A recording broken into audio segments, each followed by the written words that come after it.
aku tuh lombanya emang sukanya ke LKTI gitu, jadi emang lebih ke LKTI nggak paper gitu. Sebenarnya ada 7-8 kali ikut LKTI, dan itu tuh kalau aku sebutin rinciannya, ada ikut LKTI di Epsilon Teknik Fisika UGM. Itu tuh lombanya emang nggak lebih ke arah KL sih, tapi itu lebih ke energi. Jadi aku tuh dulu milihnya lomba itu nggak KL dulu gitu, nggak, tapi aku yang masih ada relate lah sama KL ya, kayak energi, kayak bendungan gitu-gitu. Nah dulu itu awalnya ikut yang Epsilon UGM itu, terus yang kedua itu ikut ICEE, tapi itu paper, dan itu juga tentang energi terbarukan. Terus ikut lagi pesiar, itu yang ngadain Universitas Hasanuddin Makassar. Nah itu tuh tapi belum ada yang lolos karena waktu itu mungkin karena emang baru pertama, dan apa ya, emang harus, kan lomba itu emang kita harus nyoba dulu kan, baru tahu gimana plus minusnya kita, terus laporan kita gimana, terus apa yang kurang, jadi bahan evaluasi gitu. Terus baru selanjutnya ikutlah si lomba karya tulis ilmiah dari Unhas juga, tapi yang dedikasi. Nah itu baru permulaan aku tuh dapat juara-juara gitu. Jadi kalau dedikasi itu yang ngadain Fakultas Teknik Sipil Universitas Hasanuddin. Nah itu kebetulan waktu itu tuh sebenarnya lombanya ada 2 macam. Jadi yang satu itu buat struktur pemecah gelombang, sama satunya itu LKTI. Nah kebetulan tim aku tuh ada yang satu orang nggak anak KL, jadi aku milihnya yang LKTI. Terus sama yang pemecah gelombang itu udah banyak yang ikut sih, jadi kayak meminimalisir lolos lah. Jadi tipsnya biar lebih gede, pikirku kayak gitu sama teman-teman tim aku. Tapi ternyata di LKTI juga ada juga tim yang dari KL juga. Jadi waktu angkatanku itu sebenarnya dedikasi dari Unhas ini itu tuh perlombaan tiap tahun. Jadi setiap tahun Universitas Hasanuddin itu selalu ngadain lomba berbau ke teknik sipilan gitu. Jadi kayak ada yang bikin tahun 2014 itu bikin seawall sama LKTI juga, tapi LKTI-nya nggak berbau KL. Oh, berbau KL, maaf. Jadi waktu 2014 itu LKTI-nya tentang optimalisasi pelabuhan. Nah, terus baru 2015 itu tuh bikin breakwater, sama LKTI-nya itu tentang SDGs, optimalisasi sungai. Jadi optimalisasi sungai yang aku ikutin itu. Nah, itu tuh aku sama tim aku dapat juara 3 di Makassar, yang itu yang SDGs, optimalisasi sungai Bengawan Solo, itu judul LKTI-nya sih yang aku. Tapi kalau misalnya judul tema secara umumnya itu ya optimalisasi SDGs dalam pengembangan dan potensi sungai di Indonesia gitu. Jadi waktu itu aku bikin suatu sistem di LKTI-nya itu tentang turbin pembangkit gelombang yang bisa dijadiin pembangkit listrik, sama dia itu turbinnya itu kayak turbin itu selain bisa menghasilkan listrik juga dapat mencegah terjadinya banjir di Sungai Bengawan Solo kayak gitu. Nah itu yang pertama yang menang ya. Terus habis itu baru ikut lomba lagi, lombanya itu di Telkom. Nah, yang kedua ini di Telkom University. Jadi itu yang ngadain teknik fisika Telkom University. Suaraku masih jelas nggak sih? Masih nggak, masih? Oh, masih. Oke. Jadi yang Telkom University itu sebenarnya itu tuh yang ngadain teknik fisika Telkom. Jadi itu tuh aku bikin itu lebih ke paper sih kayaknya lebih ke paper deh. Iya, jadi kayak karena kan cuman berapa ya, 13-an halaman gitu ya. Iya, itu innovation proposal gitu. Jadi kayak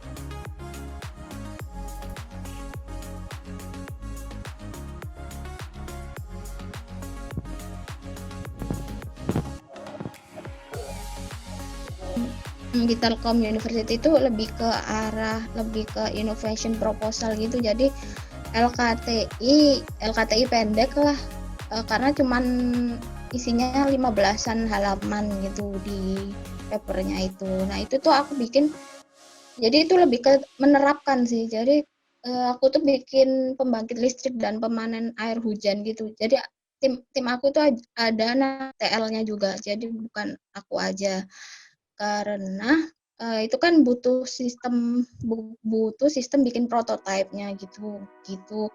Dan juga pemanen air hujan itu yang ngerti anak TL. Jadi timnya aku bikinnya timnya yang gak dari satu keilmuan aja, karena kalau misalnya kita bikin tim di satu keilmuan aja itu menurutku aku tuh kayak apa ya, karena lebih ke gak bisa belajar gitu, gak bisa belajar dari keilmuan lain. Sedangkan aku tuh pengen tahu, oh ternyata banyak yang bisa digali dari keilmuan lain, atau kalau kita kolaborasikan bakalan lebih bagus. Sehingga aku selalu timnya itu pasti seminimal-minimalnya ada anak dari jurusan lain gitu. Biar wawasannya lebih terbuka dan lebih tahu tentang yang lain dari KL lah gitu.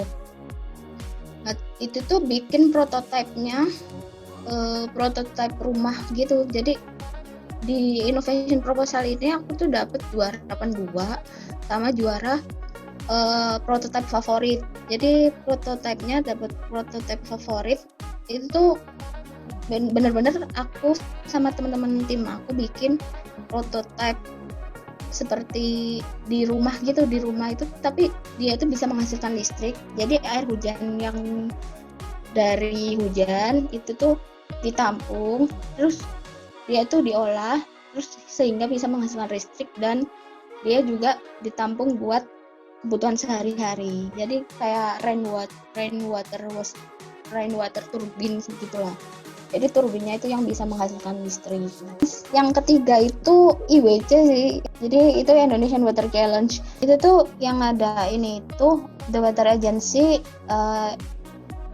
pemerintah Indonesia Belanda. Jadi setiap tahun dia tuh juga, nggak setiap tahun juga sih waktu itu, tapi mulai dari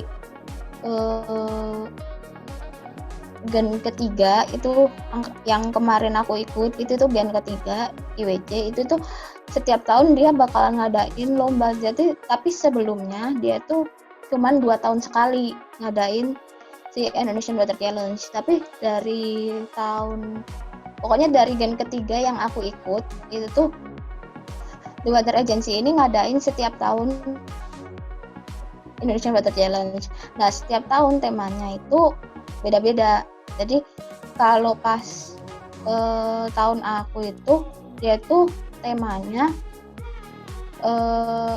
optimalisasi pelabuhan. Jadi studi kasusnya waktu itu di Terminal Teluk Lamong atau Pelabuhan Teluk Lamong, anak perusahaannya Pelindo 3 di Suraya. Nah di sana itu kita akan dikasih studi kasus gitu. Jadi menerapkan optimalisasi pelabuhannya itu seperti apa. Jadi kita itu bebas mengidekan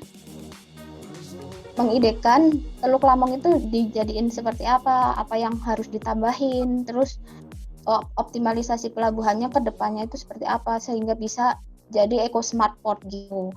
Itu pas tahun aku. Nah pendaftarannya itu, tapi awal pendaftarannya itu individu. Jadi nggak tim. Jadi sebenarnya ini tuh awalnya aku dulu juga nggak tahu kalau misalnya timnya akan ditentuin oleh The Weather Agency. Jadi awalnya itu aku daftar Indonesian Weather Challenge buat ikut Indonesian Weather Challenge. Nah, kita tuh submit video apa sih uh, apa sih yang kalian apa sih yang kalian idekan atau kalian punya solusi apa terkait tentang pelabuhan atau eco smartport gitu, dan apa yang akan kalian lakukan jika kalian terpilih untuk jadi peserta di Indonesian Weather Challenge gitu. Jadi isi videonya kayak gitu, dan acaranya itu full bahasa Inggris, jadi emang harus capable dalam bahasa Inggris. Jadi emang kan ini emang termasuk lomba internasional ya, makanya waktu itu pas aku dapet juara Indonesian Weather Challenge ini, itu tuh bisa dimasukin buat Ganesha Karsa. Jadi itu tuh kayak penghargaan buat yang di ITB itu loh. Kalau kalian tahu ada kayak yang pengumuman Mapres gitu-gitu. Jadi ada kan pengumuman buat Ganesha Karsa, Ganesha Karya, terus gitu-gitu. Nah itu karena ini tuh emang tingkatannya internasional gitu, dan emang dari agensinya Indonesia Belanda kan. Jadi emang pengalamannya dapat banget lah. Nah terus dari kalian setelah submit video itu bakal nanti diseleksi sama pihak TWA atau The Weather Agency. Dari seleksi nanti akan diumumkan. Jadi akan diumumkan siapa aja yang lolos. Waktu tahun aku tuh 25 orang yang lolos dari yang daftar. Jadi yang daftar itu seluruh dunia. Bahkan pas yang aku itu ada yang dari Australia sama dari Singapura pesertanya. Jadi macam-macam, nggak hanya ITB aja. Nah setelah terpilih H-2 itu tuh kalian bakal dibentuk tim dari TWA. Jadi timnya kalian itu nggak bentuk sendiri. Dan ini tuh enaknya IWC ini, Indonesia Weather Challenge ini, dia itu nggak bayar. Jadi kalian itu cuman bondo video bikin video, ide, udah submit, udah tinggal nunggu pengumuman. Kalau misalnya lolos, ya udah kalian akomodasi, terus capacity buildingnya di pas IWC itu juga keren-keren kan. Jadi nggak ada ruginya gitu sih kalau menurutku, karena emang bener-bener stakeholdernya yang di IWC itu banyak banget, nggak hanya TWA aja ya, tapi di situ juga ada kayak Delta Res itu pelabuhan di Belanda, terus Van Oord itu yang kapal yang punya kapal keruk yang terkenal di dunia, terus ada Waskita. Jadi dari situ juga kalian bisa sebenarnya mendapatkan channel lah buat kalau misalnya mau magang atau KP gitu sih. Dan di UWC alhamdulillahnya aku dapat winning team.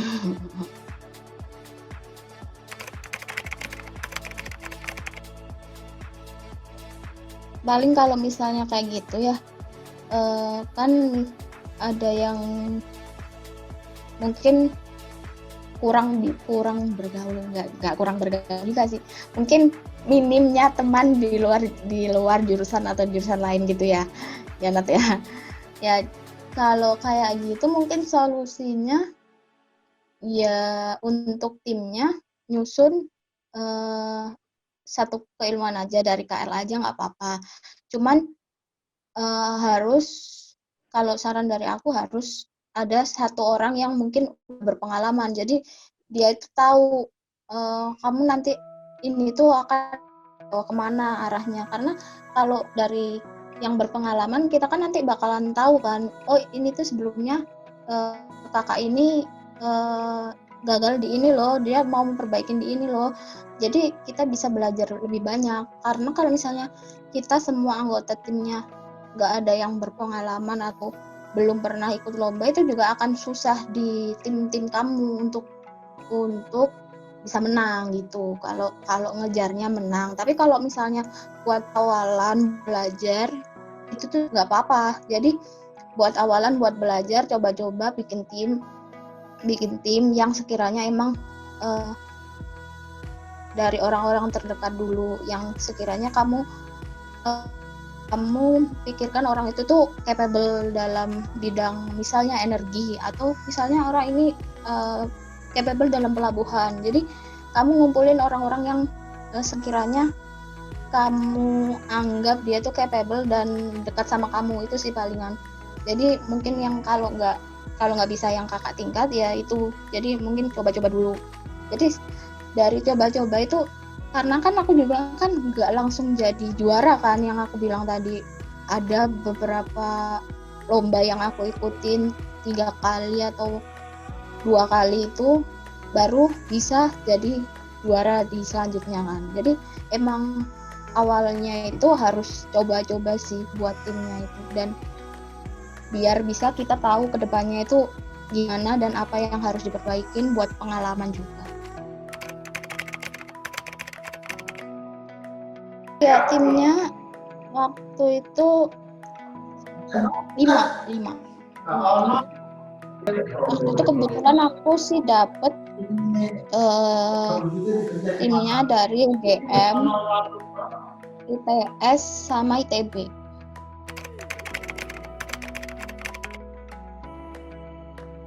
$1.000 gitu. Pokoknya antara $1.000 apa $100 ya, yang setara dengan 10 juta kok waktu itu.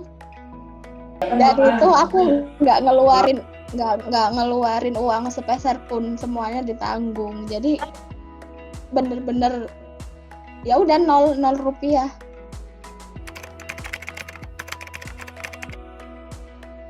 Kalau kalian ikut yang sungai, karena emang nggak menutup kemungkinan waktu itu juga ada anak PPSDA juga di pas yang tahun aku itu.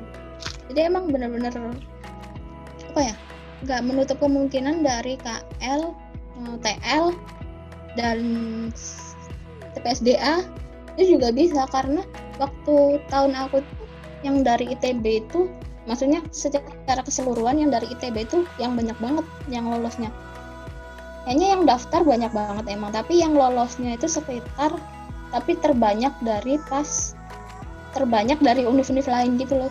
Dari ITB itu ada sekitar 12-an lah dari ITB itu, kayak hampir setengahnya. Makanya waktu itu kalau dipecah tim tuh tetap ketemu ada anak ITB lah setidaknya satu gitu.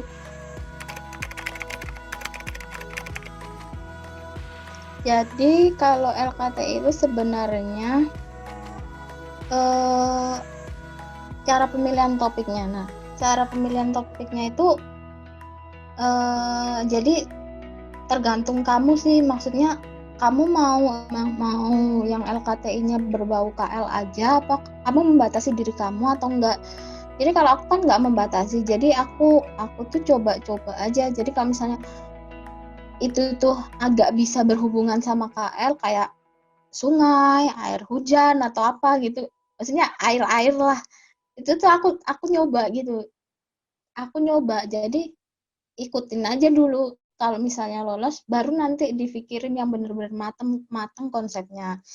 Nah, kalau misalnya pemilihan topiknya sih kayak gitu. Terus baru kan nanti bakalan dari yang kita daftarin itu kan bakalan ada topik utama atau tema besarnya. Nah, dari tema besarnya itu biasanya kamu harus fokusin. Kamu tuh mau ambil yang fokus yang subtema apa gitu. Jadi biasanya itu bakal ada subtema yang disediain dari si tema besar gitu. Terus kalau buat LKTI ya kan, sebenarnya LKTI kan awalnya seleksinya pasti ada abstrak. Nah, yang aku bilang barusan, yang tema, pasti kamu bakalan mengerucut ke subtema yang kamu pilih kan sebelum kamu ikut LKTI itu. Nah, dari subtema yang kamu pilih itu baru kamu tuh sama tim nyusun kamu mau idenya yang kayak gimana sih, dan isi abstrak kan harus mencakup keseluruhan ya, maksudnya keseluruhan dari LKTI ya, sehingga dari awal itu kamu udah dari subtema itu kamu tuh harus udah tahu ide besar yang akan kamu bawa di LKTI kamu itu seperti apa. Karena di abstrak itu kita membahas ide yang kita bawakan di LKTI-nya nanti yang akan dibahas itu seperti apa. Jadi kayak misalnya aku contohnya nih, yang kemarin Infortex turbin untuk optimalisasi Sungai Bengawan Solo dan sebagai pembangkit listrik di Sungai Bengawan Solo. Nah itu berarti aku harus jelasin sistemnya kayak gimana, terus sistemnya apa, terus terdiri dari apa aja, turbinnya ini buat apa, terus pengendali banjirnya di mana, bikinnya dari beton atau dari apa, terus kanalnya seberapa panjangkah, berapa kilometer. Tapi itu tuh yang spesifik, yang utamanya gitu loh, sehingga nanti pas di LKTI-nya baru kamu mengembangkan dari abstrak itu kamu kembangkan di LKTI-nya buat pembahasannya. Kalau abstrak sih emang harus benar-benar nyusunnya emang benar-benar harus fokus dan emang harus benar-benar udah tahu LKTI kamu bakalan dibawa kemana gitu sih Nat, kalau abstrak. Nah terus apa lagi ya tadi, oh ya yang nggak banyak orang tahu sih, sebenarnya kebanyakan orang-orang tuh nyepelehin seleksi abstrak sih, jadi kayak dikiranya nggak bakalan diperiksa atau bakalan lolos gitu, tapi harusnya malah yang krusial dalam ikut lomba LKT itu ya abstraknya, karena dia tuh penentuan kan kamu itu lolosnya itu nanti bakalan gimana, terus pasti juri akan lebih menanyakan di LKTI kamu nanti pas semifinal atau final ya isi dari abstrak dan kesinambungan dengan LKTI kamu. Jadi kebanyakan orang sih biasanya nyepelein akan abstrak sih, maksudnya isinya abstrak sendiri, padahal menurut aku itu yang bagian yang krusial dari ikut lomba LKTI. Jadi kalau misalnya paper itu lebih singkat sih Nat, kalau dari sepengetahuan aku. Dan kalau KTI itu kan dia itu lebih apa ya, pembahasannya lebih banyak, lebih detail. Jadi kalau paper itu sebenarnya kayak abstrak panjang gitu kalau di tugas akhirnya.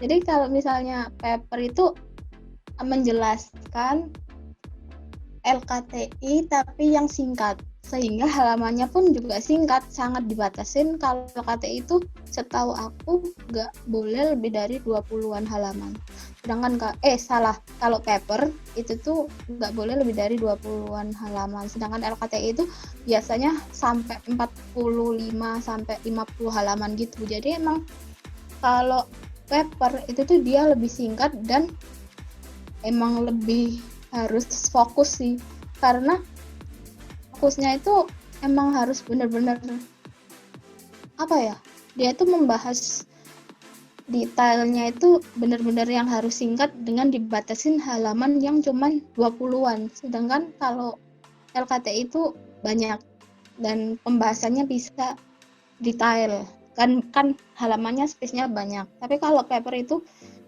detail sih emang iya, cuman kamu harus spesifik banget, sehingga kalau pas ditanyain juri pas finalnya itu ya paper kamu nggak melebar kemana-mana, karena emang halamannya cuman sedikit gitu sih. Kalau paper itu lebih gitu. Tapi untuk metode dan isinya itu sih hampir sama, cuman bedanya ya pembatasan halaman sama, mungkin kalau paper lebih harus spesifik lagi ya. Kalau misalnya kita di LKTI kan bisa kalau dasar teori bisa banyak gitu terus dijelasin, di pembahasannya juga banyak. Kalau di paper mungkin emang harus kayak di resensi atau dirangkum kayak gitu, dirangkum yang benar-benar yang pokoknya banget.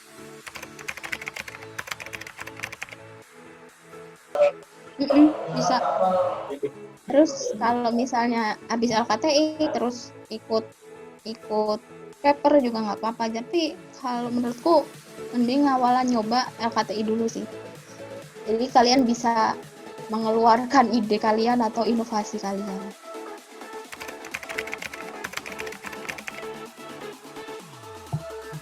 Nah, kalau pas ngerjain LKTI, jadi kalau aku sih tipsnya, jadi awal itu kita habis membahas ide. Nah, kita tuh harus nyusun siapa yang capable dalam hal misal pasang surutnya atau debitnya. Kan aku kan kemarin bendungan kan, dan membahas debitnya gitu-gitu itu siapa. Terus yang capable dalam hal animasi siapa. Jadi kemarin di tim aku tuh enaknya tuh semuanya tuh ada punya satu kelebihan gitu loh. Jadi kayak sehingga tim aku sama-sama saling melengkapi. Jadi kayak misalnya aku tuh ngerjain di bagian debitnya. Jadi debit airnya, terus bahan yang digunakan untuk bendungannya seperti apa, terus turbinnya seperti apa yang akan digunakan. Nah, temen aku yang jurusan lain itu tuh ngurusin yang bagian listriknya. Jadi pengolahan air buat jadiin pembangkit listrik itu seperti apa, terus listrik yang dihasilkan seberapa besarnya. Terus ada lagi satunya itu tuh yang mikirin tentang animasinya, terus ini tuh bentuknya bakalan kayak gini atau gimana, pakai SketchUp gitu-gitu, pakai AutoCAD, sehingga dalam tim itu berkesinambungan. Dan kalau misalnya ada masalah, kalau di tim aku tuh selalu nekankan bahwa kalau misalnya ada problem atau masalah di pengerjaan itu tuh harus ngomong. Jadi kita harus nyari solusinya bareng-bareng sehingga nggak kerja sendiri-sendiri gitu loh. Jadi maksudnya ada tim buildingnya. Jadi tetap ada tim buildingnya, tapi ya kita harus tahu capable-nya mereka di mana-mana aja. Sehingga LKTI kita itu bagus lah dan nanti hasilnya memuaskan seperti yang diharapkan. Kayak gitu, Nat. Makanya tadi berhubungannya sama yang pemilihan tim yang aku bilang tadi. Jadi kalian pas awal tim yang aku bilang tadi, kamu harus mencoba untuk mencari tim yang capable menurut kamu. Ketika diajak lomba yang kayak gini tuh dia bisa, kayak gini tuh dia bisa nggak ya gitu. Jadi makanya aku kan timnya beda-beda kan, tergantung tema sebenarnya gitu. Itu berkesannya apa? Berkesannya ya menang. soalnya nggak nyangka banget, karena waktu itu sebenarnya ada saingan tim aku itu tuh yang menurut tim kita dia tuh lebih baik dari kita idenya, tapi menurut juri ide yang masih make sense dan bisa diaplikasikan itu idenya tim aku. Jadi kayak tim kita terus makanya kayak kaget gitu.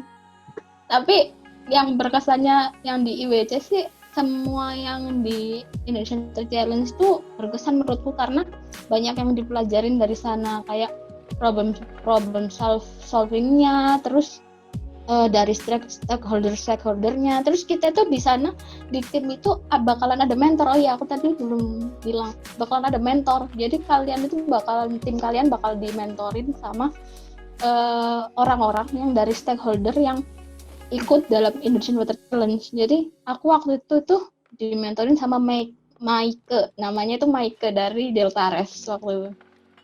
Jadi waktu itu dimentorin sama orang Belanda gitu. Macam-macam, ada yang dimentorin juga pas kita, tapi kebetulan waktu itu tim aku dari Deltares yang ngementorin.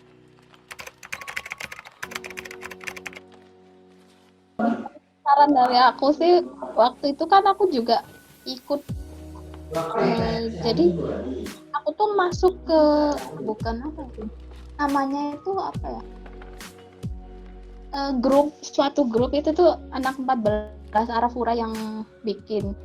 Itu pas BP-nya Arafura dia tuh masukin anak-anak yang emang minat ikut lomba. Jadi awalnya tuh anak-anak yang minat ikut lomba dimasukin ke satu grup itu di Line. Terus bakalan dibimbing gitu sama kadifnya. Waktu itu kadifnya Kak Upi 2014.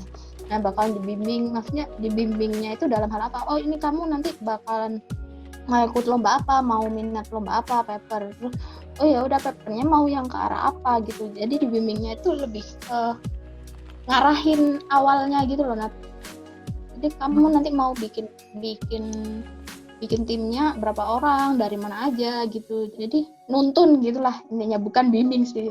Nuntun untuk daftar lomba, sehingga anak-anak yang ikut lomba bakal dimasukin ke grup itu. Jadi grup itu lanjut sampai ke angkatanku gitu. Tapi ke bawah enggak. Jadi kayaknya mungkin itu bisa diaplikasikan mungkin di kamu. Jadi kayak anak-anak yang minat dan punya keinginan besar untuk lomba itu punya grup. Jadi dari situ baru kamu nanti gali potensinya. Jadi kayaknya kamu minatnya di sini, kamu bisa nih ikut lomba yang ini gitu, ngarahin gitu. Itu sih. Jadi kalau aku sih mikirnya kalau lulus tanpa sebuah karya atau apa kayak kurang greget gitu lah. Jadi kalau misalnya dari aku tuh anaknya emang suka mengeksplor sesuatu lah. Jadi kalau misalnya lomba itu kan sesuatu hal yang baru dan nggak bisa kita dapetin di dalam himpunan kan, sehingga kita sendiri, dari diri kita sendiri yang harus mengeksplor diri kita. Jadi kalau untuk berkembang ya why not, kalau misalnya kita nggak nyoba ya nggak bakalan tahu. Sehingga ya udah aku memutuskan untuk ya udah aku akan mencoba untuk ikut lomba apapun deh. Awalnya itu gitu dulu niatnya. Jadi ikut aja dulu niatnya, nggak usah menang dulu. Jadi untuk menambah pengalaman dan untuk kalau misalnya juara ya bakalan masuk CV lumayan kan. Sehingga dari niat awalnya itu dari niat kita sih sebenarnya, dari niat diri kita sendiri untuk berkembang dan mau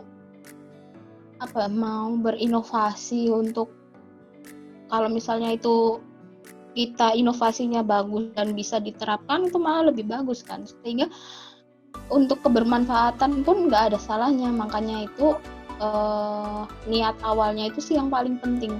Jadi niat dari diri kita sendiri untuk semangat untuk inovasi sih kalau menurut aku, buat memacu diri kita untuk ikut lomba. Sehingga kalau misalnya kita nanti mikirnya aku lulus aja semua orang juga ya mungkin bisa ya. Tapi kalau misalnya lulus dengan sebuah karya, terus pernah pengalamannya ini itu kan mengesankan lah. Itu sebuah kayak award buat diri kita sendiri gitu loh.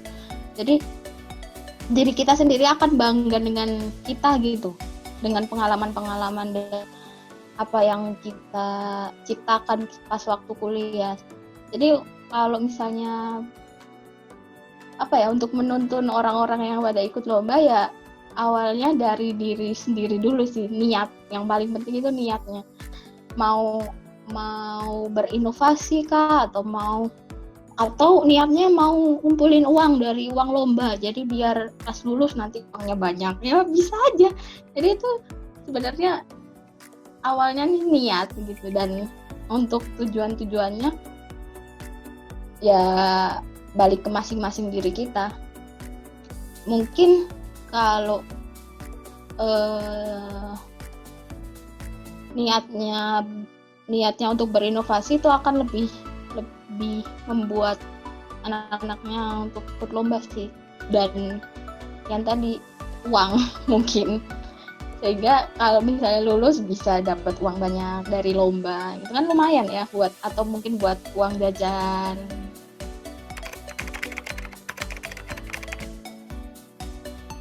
Aku berpesan buat anggota biasa KMKL, mungkin jangan pernah takut buat ikut lomba ya, karena kebanyakan orang adik-adik yang aku temuin itu takut gitu.